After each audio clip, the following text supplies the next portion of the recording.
Hello and welcome to the channel. The fallout of Datti Baba Ahmed's commentary during an interview with Channels TV a few weeks ago has been huge, to say the least.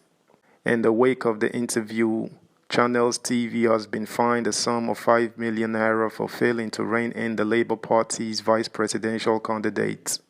Many stakeholders in the country as well has thrown in their 2 cents on Datti's comments, with the ruling All Progressives Congress and members of their presidential campaign council calling for his arrest. Now, renowned author Wole Soyinka has added his voice to some of those comments. Talk about Datti shaking up the country. Subscribe, like, share, and comment. Thank you. Wole Soyinka slams Baba Ahmed over unbecoming outbursts.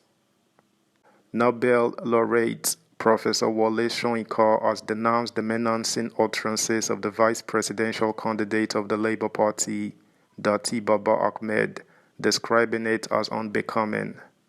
He said the utterance was a gladiatorial challenge directed at the judiciary and, by implication, the rest of the democratic polity. Baba Ahmed spoke on March 22nd edition of Politics Today on Channels Television, calling on President Muhammadu Buhari and the Chief Justice not to swear in Bola Tinubu, whom INEC declared as the president-elect.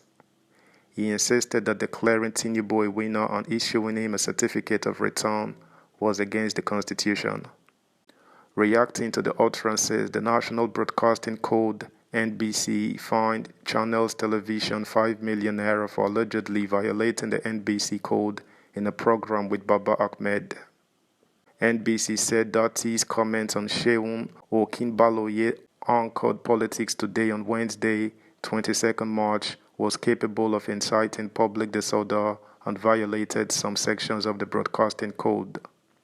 Soyinka, in a statement titled Media Responsibility, also condemned the physical violence inflicted on those designated strangers in Lagos in the lead-up to and during the governorship elections. The statement reads in part, "What I have read, at least thus far this morning, extracted from a 1.5-long interview conducted a week ago with Channels Television, brings more to the fore the critical responsibility of the media in transmitting the spoken, even recorded word to the public. This is especially crucial in a time of civic uncertainty, when remarks are taken out of context, spliced into a new one. Provided a sensational headline, distortions become stamped on public receptivity, and the central intent of one's remarks becomes completely unrecognizable. I denounce the menacing utterances of a vice presidential aspirant as unbecoming. It was a gladiatorial challenge directed at the judiciary and, by implication, the rest of the democratic polity. But what on earth has happened to my even more urgent condemnation of the physical violence inflicted on those designated strangers in Lagos in the lead-up to and during the governorship elections? This prejudicial selectivity is a betrayal of trust, and I find it contemptuous of public deserving. My critique of incipient fascism in the movement remains grounded in indisputable evidence. Throughout the interview, I continue to stress that the final word had yet to be pronounced on the elections, that omission renders the full message tendentious. My rejection of fascism is nothing new. On 3 occasions, I was able to send a message to Peter Obi that if he lost the election, it would be his followers who lost it for him. It was the pressing towards his lieutenant, a crucially positioned voice of a movement that has broken the mold, threatening the totality of social existence. Whatever our ideological leaning is, Donald Trump, the ideal template for a burgeoning democracy in the nation.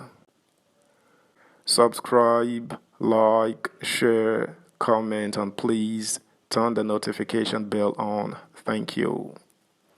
On a minor note, I remain concerned by the alleged complaint by me of people not following instructions. If words are garbled in recording, the speaker can be reached for clarification.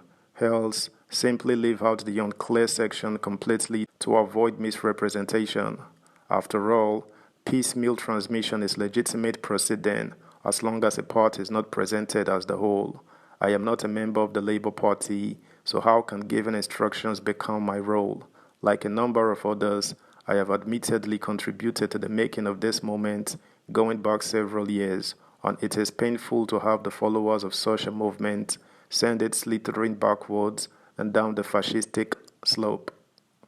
I hope Channels plans to provide the entire interview after months of having to endure total fabrications of partisan utterances that are strange to me, even in their very choice of words. It is most aggravating to have this, the first I have considered in my authenticated person, casually subjected to selective editing and dissemination.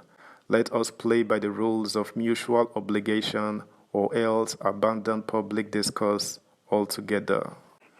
Soyinka also advocated for the presidency to go to the southeast region to heal from the wounds of the civil war. Speaking in an interview on Channels Television on Monday, Soyinka suggested that the presidency going to the southeast will help to rewrite the history. He said, "It is not just about reconstruction, it is also about rewriting of history. We believe that to close the circle of negativity that we have embarked on before and during the Civil War, I believe the presidency, as soon as possible, should go towards the eastern region which lost a war. This is one of the ways to heal the wounds of the nation. That is a principle and philosophy." According to the playwright, none of the leading presidential candidates in the just concluded polls provided a believable agenda for restructuring, hence he did not endorse anyone. Soyinka said, "In fact, one of the reasons I refuse to endorse any candidate is because none of the candidates addressed the things closest to my heart, like again, reconstructing the nation. I did not see any genuine commitment, any believable agenda about restructuring, decentralization of Nigeria, which is at the heart of the problem for me at the moment.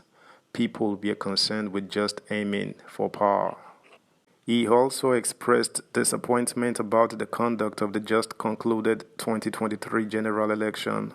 According to him, the nation was moving towards a situation which he says was not planned, but one that happened fortuitously, where the existing mold was going to be broken. That's the news, guys. Thanks for listening. Until next time, bye.